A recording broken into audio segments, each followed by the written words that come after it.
Hey everybody, I'm SK from the Haunting Grounds, and welcome to our second episode of the Haunting Grounds vlog. Last week I decided to try my hand at putting together a video blog. This is something I've never done before. I think it went well. Comments were positive, so thanks everybody for commenting. And we're going to keep this going for as long as I've got any kind of interest in it. So today I wanted to talk about a couple of things. First, I wanted to talk about that the new web show, Dead with Dave. For those of you who don't know, Dave, who runs the Pandemic Cemetery Haunt, great guy. He decided to put together a little show he calls Dead with Dave, and on his first episode he threw a little clip of our Cauldron Creep into his montage of Cauldron Creeps. So I just wanted to say thanks, Dave, for recognizing us. I really appreciate it. And if you're not familiar with Dead with Dave, make sure you look it up and subscribe. It's a great show. If you're into Halloween, you'll love it.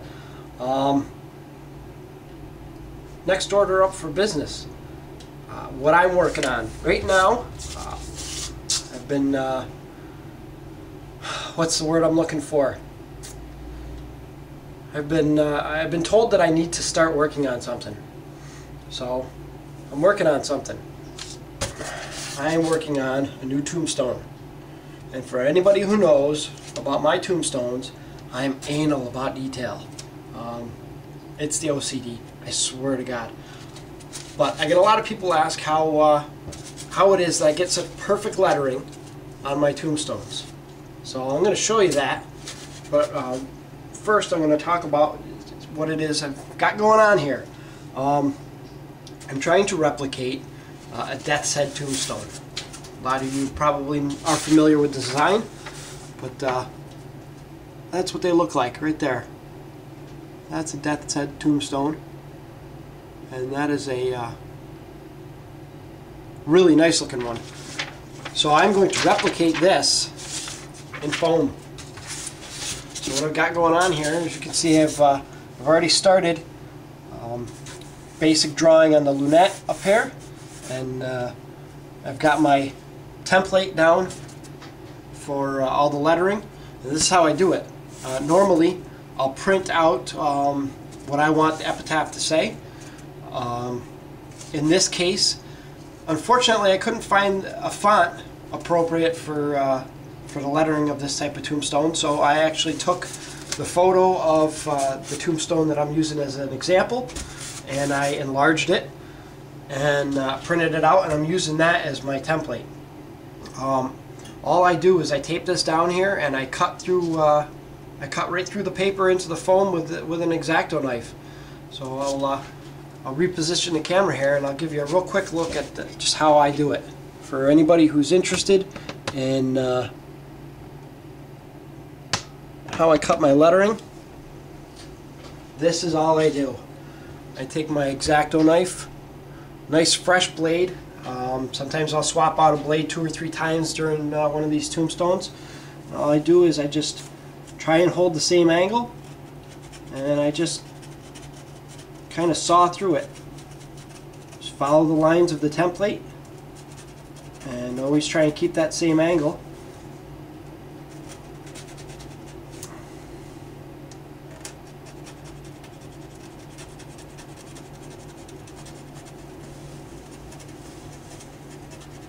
Some of the letters can be a little bit difficult, but for the most part it's not too bad. And I'll just use my X-Acto knife to kind of pluck out the pieces here. Well, for anybody who wants to know how you get perfect letters, this is how I do it.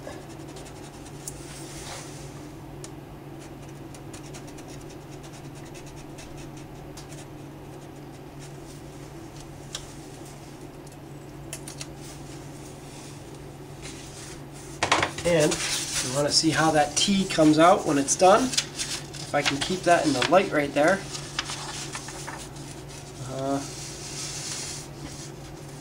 There you have it.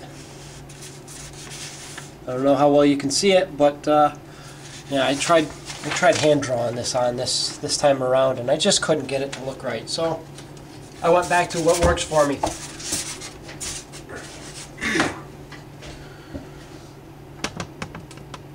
So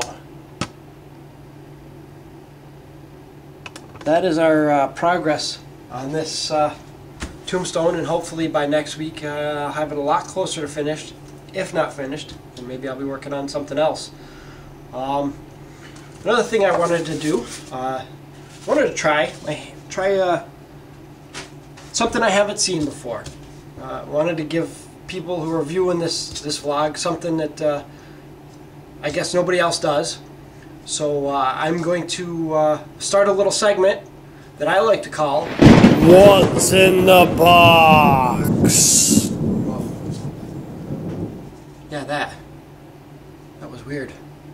Alright, so what I'm going to do is each week I'm going to take a box, one of the boxes of my Halloween decor, and I'm going to rip it open and I'm going to see what we have.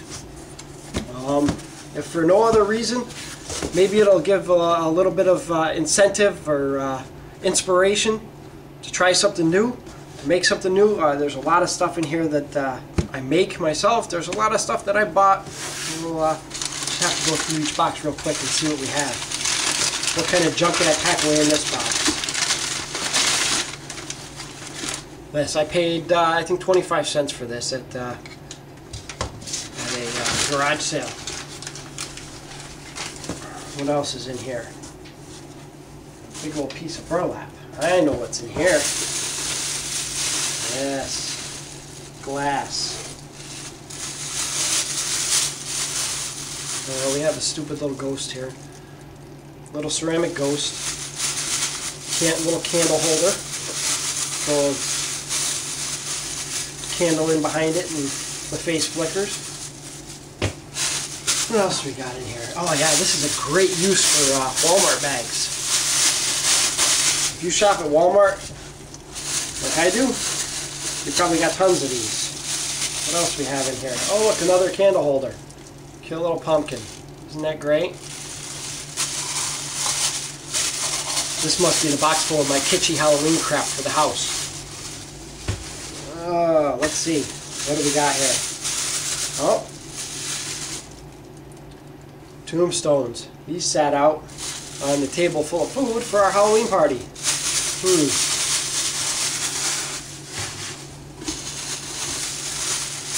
Oh, I'm not going to even open this one. It's the same thing I just opened. I have two of those.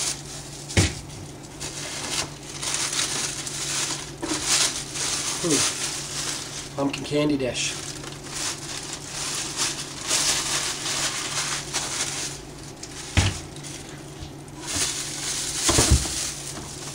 Another tombstone.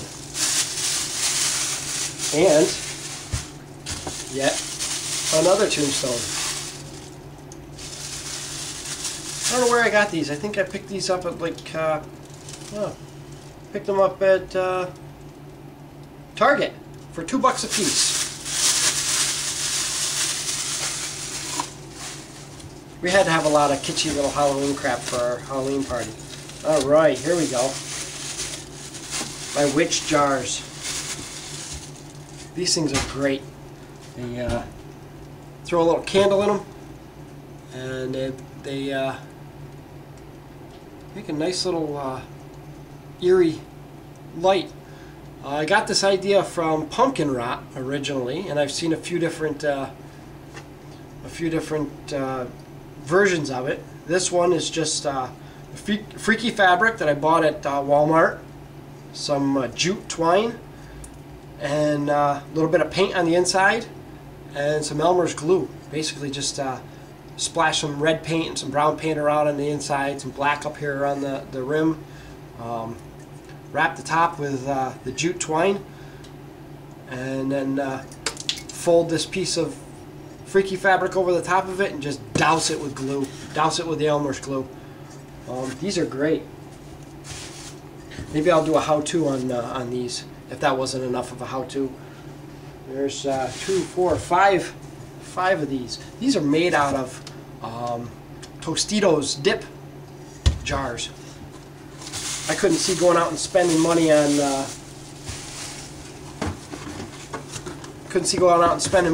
on mason jars when I've got plenty of crap jars like this laying around that by the time you're done you can't tell. Candle holders, Walmart last year. It worked great for the Halloween party, which I don't think we're doing again, by the way. No more Halloween parties for me. I'm focusing my money elsewhere. And yes, the rest of my witch jars. I'm not going to pull them all out, but there's 5 more of these. These are taller jars with a little wire handle here. You can hang them from places, and just a little tea light inside is all it needs. It's safe for the glass, at least in my experience. So there you have it. That's what's in the box.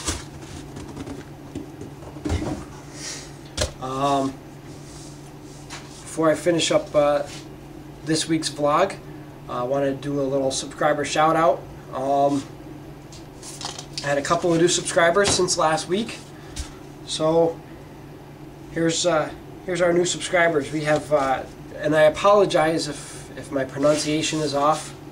I'm doing the best I can. I have duct tape stuck to my foot, so if I mispronounced it, I apologize. But Dato HF, thanks for subscribing.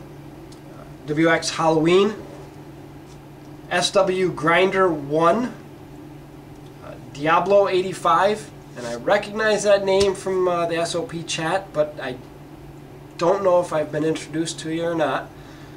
Thanks for subscribing. 165 Alice 1002, thank you for subscribing.